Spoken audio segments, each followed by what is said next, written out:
By the middle of the 9th century, England still looked whole on paper. Borders were drawn with confidence, as if authority still flowed cleanly from coast to coast. Cities were labeled as English, rivers traced familiar routes, and roads crossed the island like veins feeding a single body. Anyone studying these maps, especially someone far from the island, would believe England remained one unified kingdom, governed by familiar rulers and protected by established power. The people who lived there knew better. A map can preserve belief, but belief is not control. A map can repeat old claims and inherited borders, but it cannot enforce law or compel obedience. It cannot collect taxes, raise soldiers, or punish defiance. Between 845 and 850, England learned this distinction with brutal clarity. The kingdom still existed in ink, but power was shifting in reality, quietly, steadily, into towns, fields, and fortresses where different banners now flew. The change was not simply the presence of Vikings. That presence had been part of English life for decades. Raids had scarred the coast, burned monasteries, and emptied villages long before this moment. What unsettled England was not arrival, but permanence. Raids had always followed a terrible rhythm. Ships appeared, violence followed, wealth was taken. Then the ships vanished back into the sea. Communities rebuilt what they could. Lords promised stronger defenses. Churches replaced what had been destroyed. Even when fear lingered, people told themselves the danger was seasonal. The sea would empty again. Life, however damaged, would return to something recognizable. Between 845 and 850, that comfort disappeared. Vikings were no longer coming only to strike and leave. They were staying. They held land, controlled towns, and enforced law. England had not simply lost battles, it had lost authority. The change was physical, political, and cultural. Who could command obedience had changed. Who could collect dues had changed. Who could punish wrongdoing, and who could offer protection, had changed. What made the moment especially unsettling was how quietly it settled in. There was no single battle that erased half the kingdom in a day. No dramatic collapse announced the division. Instead, power shifted gradually as Viking control hardened into structure. Fortified towns became administrative centers. Warbands turned into garrisons. Temporary camps became permanent settlements. Places that had once been targets of raids slowly transformed into places ruled by the raiders themselves. By the time English leaders fully grasped what had happened, the new order was already functioning. That order became known as the Danelaw. The Danelaw was not merely territory seized by force, it was a system of rule. It had leaders, courts, laws, and military authority. Scandinavian legal traditions replaced English precedent. Disputes were settled differently. Compensation followed different rules. Authority flowed through unfamiliar channels. For those living within its boundaries, daily life changed in ways that reached far beyond politics. Law shapes ordinary existence. It governs land ownership, inheritance, debt, injury, and reputation. It determines whose word carries weight and whose does not. It decides whether a conflict ends in blood or compensation. Under the Danelaw, those answers changed. A farmer might plow the same field, but the rules surrounding that field, who could claim it, who could defend it, how loss would be repaid, now followed a different logic. The boundary separating English-controlled land from the Danelaw was not a clean line. It followed rivers, roads, and regions where authority could realistically be enforced. In some places it shifted, in others it hardened. It reflected power rather than ideology. It marked where English authority ended and Viking authority began, regardless of what older maps continued to claim. Borders are not abstract. They are lived conditions. They decide which court hears your dispute, whose soldiers arrive when order breaks down, and which ruler claims your loyalty. In the borderlands, people learned to read authority carefully because misreading it could cost land, safety, or life. Inside the Danelaw, adaptation was unavoidable. A new ruling class governed towns and countryside. New laws defined obligations. New military demands shaped responsibilities. Over time, identity itself began to shift. People who had once thought of themselves simply as English now lived under Viking authority. Resistance faded not because hearts changed overnight, but because permanence wears people down. Defiance is costly when authority does not leave. A regime that returns every season, enforces its laws consistently, and punishes, repeatedly teaches a population that survival often depends on adjustment. South and west of the boundary, England faced its own reckoning. The remaining kingdom was smaller, poorer, and more exposed. The loss of productive land weakened the economy. The loss of towns reduced influence. Confidence eroded alongside security. English kings still ruled, but over less. They now carried the burden of defending what remained while living beside a powerful neighbor entrenched within former English lands. Rebuilding under these conditions required reorganization. Fortifications were strengthened where authority still mattered. Defensive systems were tightened. Roads and crossings became lifelines. Alliances were pursued because isolation had become dangerous. The goal was no longer immediate restoration, but endurance. Yet coexistence was unavoidable. Two powers now shared the island. They shared rivers, borderlands, and economic needs. Even where hostility remained, contact did not vanish. People moved, goods moved, information moved. That movement created a reality more complex than simple war or peace. Trade became one of the first bridges. English merchants crossed into the Danelaw. Viking traders entered English markets. Goods flowed both ways. Trade did not require trust, only calculation. A burned market cannot trade. A frightened population cannot produce surplus. Commerce rewarded restraint. Violence did not disappear, but it became less useful everywhere at once. Cultural exchange followed the same logic as trade, not because people suddenly desired unity, but because daily life demanded adaptation. In markets, languages blended out of necessity. A merchant learned enough of another tongue to bargain without confusion. A craftsman picked up foreign terms for tools and measures. Over time, these borrowed words stopped sounding foreign. They became part of everyday speech, especially in towns that sat close to the boundary between English rule and the Danelaw. Customs followed language. English communities adopted Scandinavian practices, where those practices worked better than older ones. Viking settlers, in turn, adopted English habits suited to the land they now depended on.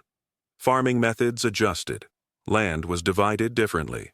Local assemblies began to resemble a mixture of traditions rather than a single inherited system. None of this happened because anyone planned it. It happened because systems that fail are replaced by systems that function. Intermarriage accelerated these changes. In border regions especially, families formed across cultural lines. At first, such unions were rare and often controversial. Over time, they became practical. Marriage created bonds that violence could not easily break. A man is less likely to burn the village where his grandchildren live. A community is less likely to rise in rebellion when its leaders are tied by kinship to the ruling power. Through family, the abstract idea of the other weakened. These mixed households produced a generation that did not experience the world as sharply divided. Children raised in such families learned multiple customs naturally. They heard different stories at the same hearth. They grew up understanding that authority could come from more than one tradition. For them, the old map of England was not a memory. It was an idea they had never lived inside. Religion complicated this transformation further. The English Church could not ignore the Danelaw.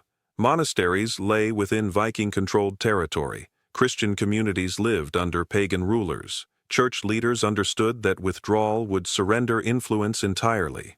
Engagement, however risky, offered leverage. Negotiation replaced isolation. Missionary efforts increased, not always openly, but persistently. For Viking leaders, Christianity offered more than belief. Conversion could provide legitimacy. It could ease relations with Christian neighbors. It could open trade routes and alliances that were otherwise difficult to maintain. Some Vikings converted sincerely, drawn by the structure and promises of the faith. Others converted pragmatically, recognizing the political advantages it offered. Many resisted entirely, holding to traditional beliefs and gods that had shaped their identity for generations. This created a complex religious landscape. In some regions, Christianity became a shared language that reduced tension.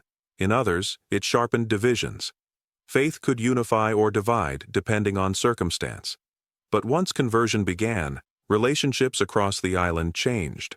A baptized Viking leader could negotiate differently than a pagan one.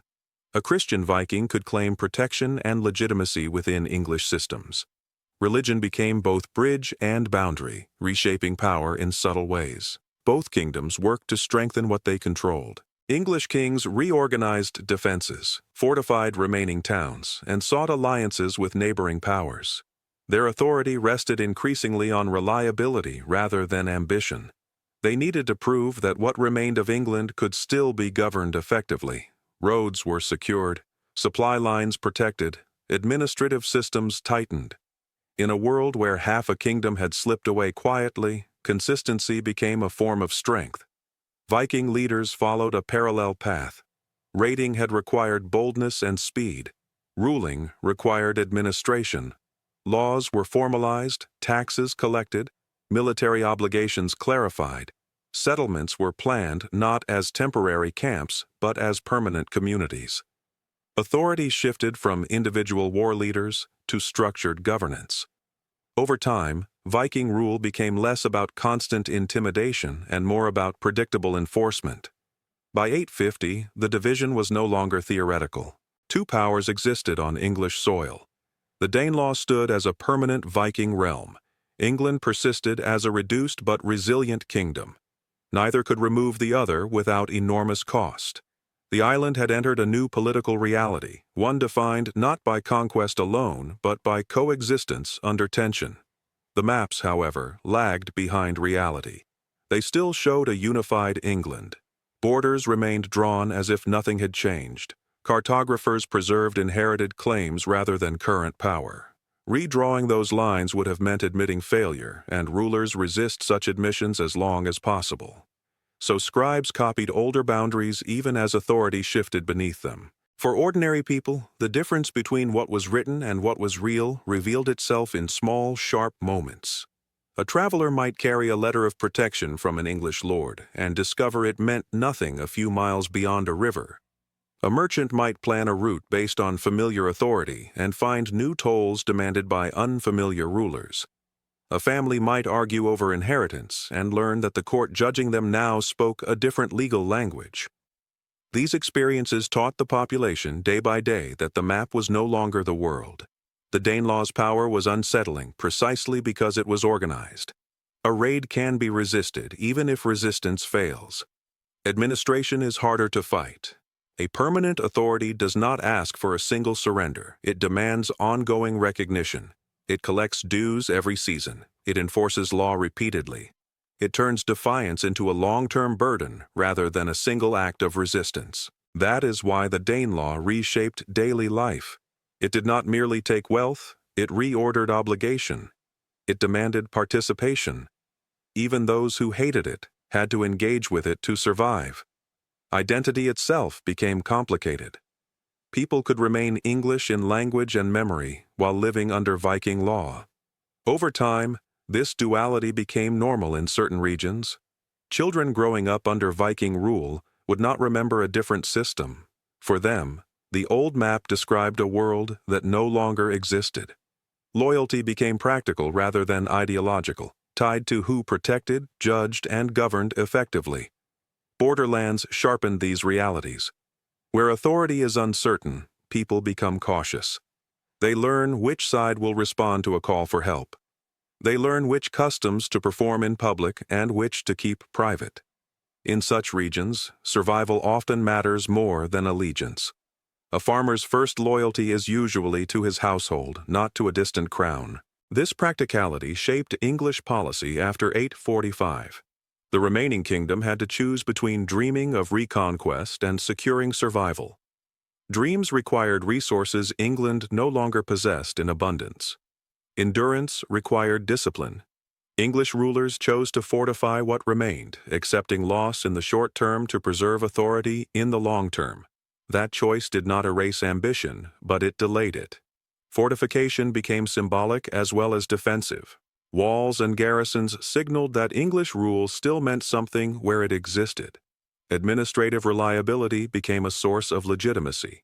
In a world where authority had slipped away quietly, reliability became power. To understand why the map stayed unchanged for so long, you have to understand what a map represented in this world. It was not merely a guide for travelers, it was a declaration. A map announced what a ruler believed belonged to him, what he expected others to acknowledge, and what his officials were meant to enforce. Redrawing borders was not an administrative update, it was a confession. It meant admitting that authority had failed. Most rulers delay that admission for as long as possible because once a loss is written down, it becomes harder to argue it away. So scribes continued copying older boundaries even as power shifted beneath them. Towns were still labeled English long after English law had ceased to govern them. Borders were traced that no longer held military meaning. In halls of power, that persistence could feel reassuring, a reminder of what should be true. Outside those halls, it felt like denial. For ordinary people, the gap between parchment and reality grew sharper each year. A traveler could carry documents bearing an English seal and find them worthless a short distance beyond a river. A merchant might plan his route based on familiar authority only to discover new tolls enforced by armed men who answered to different rulers. A family disputing land might discover that the court judging them no longer recognized English custom. These were not dramatic events. They were small, repeated moments that taught a population again and again that the world had changed even if the maps had not. And these moments multiplied. The strength of the Danelaw lay not only in force, but in organization. Raids terrify, but they also pass. Administration lingers. A permanent authority reshapes behavior slowly and relentlessly. When a regime controls courts, collects dues, and enforces decisions year after year, resistance becomes costly in ways that a single act of violence never could. Every refusal carries consequences. Every challenge invites response. Over time, defiance turns into exhaustion. That exhaustion changed how people behaved. Communities learned that surviving under permanent rule required calculation rather than courage. They learned which obligations could be negotiated and which could not. They learned how to present loyalty publicly while preserving private memory. This was not submission born of belief. It was adaptation born of necessity.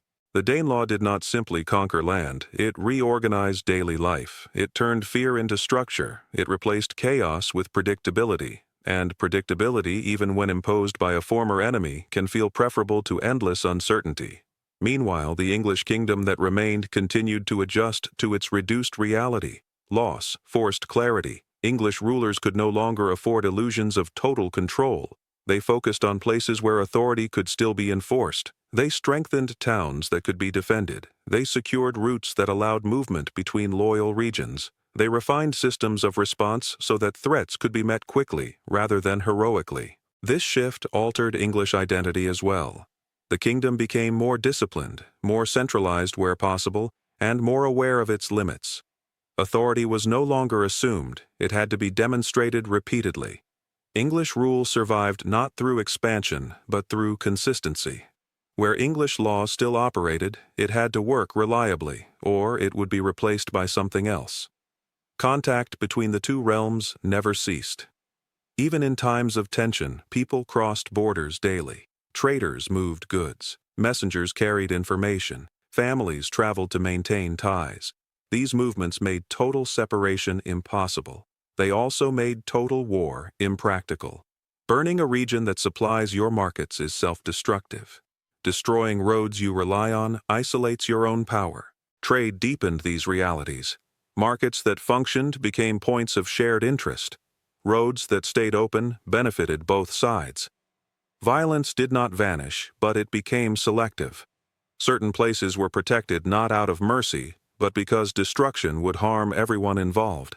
Economic interdependence began shaping decisions that once would have been driven purely by force. As years passed, cultural blending accelerated. Customs crossed boundaries without ceremony.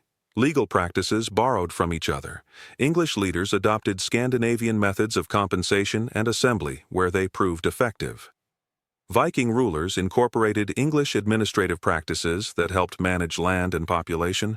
Neither side remained untouched. The island's culture became layered rather than divided. Children born during these years grew up in a world that no longer resembled the one their grandparents described. They learned mixed customs as normal. They heard stories of old raids as history rather than immediate threat. For them, the idea of a single, uncontested England existed mostly in memory and story. The reality they lived in was shared, negotiated, and complex. Religion continued to play a role in shaping this shared world. The English Church expanded its engagement with Viking-controlled regions. Clergy acted as intermediaries, record-keepers, and negotiators. Conversion offered stability and legitimacy to Viking rulers and a sense of continuity to Christian communities. At the same time, pagan traditions endured, especially in private life and local custom.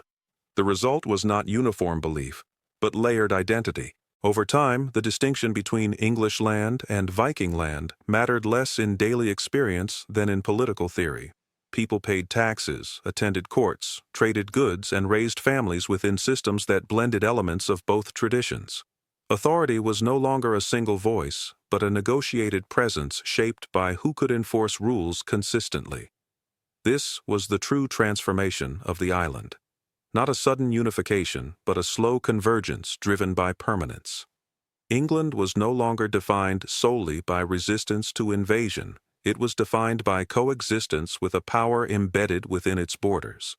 The Vikings, in turn, were no longer defined solely by conquest. They were defined by governance. By the later years of the 9th century, the idea of returning to the old map felt increasingly distant. Too much had changed. Too many systems had adapted. Too many people had grown up knowing only the new order. The past remained influential, but it no longer dictated the present. The lesson of this period was structural rather than heroic. Conquest does not always announce itself with collapse. Sometimes it arrives quietly, through settlement, law, and endurance. Authority can change hands without banners falling, simply by remaining long enough to reshape daily life. England learned that truth between 845 and 850.